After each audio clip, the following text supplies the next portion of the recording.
Welcome to my channel doctor Shahzad official. हमारा आज का टॉपिक प्रोसोटेक टेबलेट पर है। आज की वीडियो में आपको प्रोसोटेक टेबलेट की प्राइस, कंपोजिशन, प्रेगनेंसी ज़ाया करने के अलावा प्रोसोटेक टेबलेट को किन किन तकलीफ में इस्तेमाल किया जा सकता है, इस टेबलेट की कॉन्ट्राइंडिकेशन, साइड इफ़ेक्ट्स और प्रोसोटेक टेबलेट को प्रेगनेंसी ज़ाया करने के 2 तरीके बताऊंगा, जिससे आपका मसला 100% हल हो जाएगा। ये सब मालूमात से पहले छोटी सी रिक्वेस्ट है कि चैनल पर नए आने वाले दोस्त चैनल को सब्सक्राइब कर लें, साथ बेल नोटिफिकेशन को भी ऑन कर लें ताकि मेडिसिन से मुतल्लिक इन्फॉर्मेशन आप तक पहुंचती रहे। अबॉर्शन के लिए प्रोसोटेक दुनिया भर में मशहूर टेबलेट है। अगर आपको नहीं पता कि 2 हफ्ते की प्रेगनेंसी को किस तरह ज़ाया करते हैं, 4 या 5 हफ्ते की प्रेगनेंसी को ज़ाया करने का सही तरीका क्या है, तो इस वीडियो को मुकम्मल बगैर स्किप किए देख लें। प्रोसोटेक इस टेबलेट का ब्रांड नेम है। ये 200 माइक्रोग्राम पर मुश्तमिल होती है।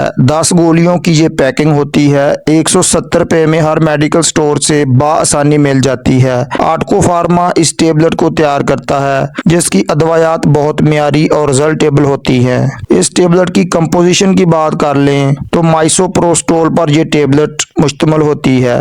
इस टेबलेट के यूजेस, बेनिफिट्स की बात कर लें तो प्रोसोटेक टेबलेट को मैदे के अल्सर से बचने के लिए भी इस्तेमाल किया जाता है। यानी जब आप कोई दर्दकोश एंसर्स अदवायात यानी डिक्लोरान, ब्रूफन या नेप्रोक्सन वगैरह का इस्तेमाल करते हैं तो इससे मैदा अपसेट हो सकता है, मैदे में अल्सर, सोजिश होने का खतरा बढ़ जाता है। तो मैदे के अल्सर से बचने के लिए प्रोसोटेक टेबलेट का इस्तेमाल भी करवाया जाता है, ताकि ये अदवायात आपके मैदा, पेट या आंतों में जख्म पैदा ना कर दे। डिलीवरी के बाद होने वाली दर्द, ब्लीडिंग के इलाज में डॉक्टर इस टेबलेट को प्रेस्क्राइब करते हैं। उसके अलावा अबॉर्शन में इस टेबलेट का भी इस्तेमाल करवाया जाता है। ये बच्चादानी के नुकाइस को रोकने के लिए भी इस्तेमाल की जाती है। प्रेगनेंसी को ज़ाया करने के लिए उसके साथ माइफप्रीस्टोन का इस्तेमाल भी करवाया जाता है। इस टेबलेट के कॉन्ट्राइंडिकेशन, एहतियाती तदाबीर की बात कर लें तो हामला खवातीन और दूध पिलाने वाली खवातीन इस टेबलेट का इस्तेमाल ना करें। अगर आप उसे मैदे के अल्सर के लिए इस्तेमाल करते हैं और प्रेगनेंसी की हालत में इस्तेमाल करेंगे तो इससे प्रेगनेंसी ज़ाया होने का खतरा है।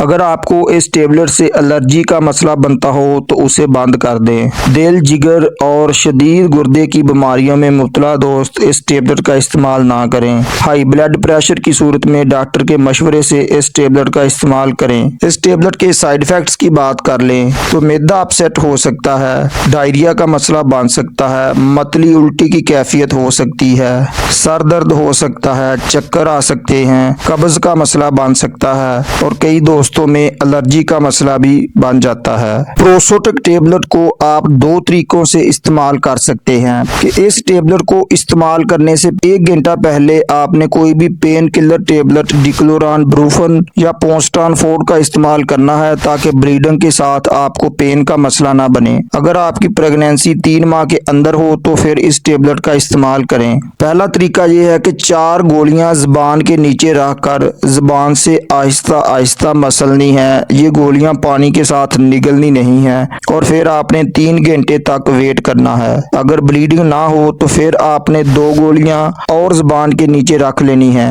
अगर ब्लीडिंग कम हो तो फिर 2 घंटे बाद आपने 2 गोलियां ज़बान के नीचे रखनी है। 3 से 4 घंटे में आपका मसला हल हो जाएगा। दूसरा तरीका यह है कि आपने 2 गोलियां ज़बान के नीचे और 3 गोलियां वजाइना में इंसर्ट करनी है। इस तरह से भी आप 3 से 4 घंटों में प्रेगनेंसी को ज़ाया कर सकते हैं। उम्मीद है दोस्तों आज की इन्फॉर्मेशन आपको ज़रूर पसंद आएगी। वीडियो अच्छी लगे तो एक लाइक ज़रूर कर दें। नए दोस्त चैनल को सब्सक्राइब करके जाएं। अस्सलाम वालेकुम।